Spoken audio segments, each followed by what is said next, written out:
કાઠિયાવાડી લસણની ચટણી બનાવવા માટે 25 થી 26 નંગ જેટલી લસણની કળી લઈ લીધી છે। લસણ બરાબર ક્રશ થાય એ માટે 1/4 ચમચી મીઠું ઉમેરીએ, બરાબર વાટી લઈએ।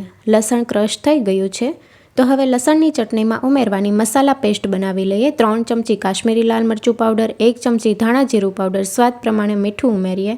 બધા મસાલાને મિક્સ કરવા માટે 1/4 કપ પાણી ઉમેરીએ। બરાબર મિક્સ થઈ ગયું છે। વઘાર કરવા માટે 4 ચમચી તેલ, અડધી ચમચી આખું જીરું, ચપટી હિંગ અને ક્રશ કરેલું લસણ ઉમેરીને સાતળી લઈએ। લસણનો કલર ચેન્જ નથી કરવાનો। તૈયાર કરેલી મસાલા પેસ્ટ ઉમેરીને મિક્સ કરી લઈએ।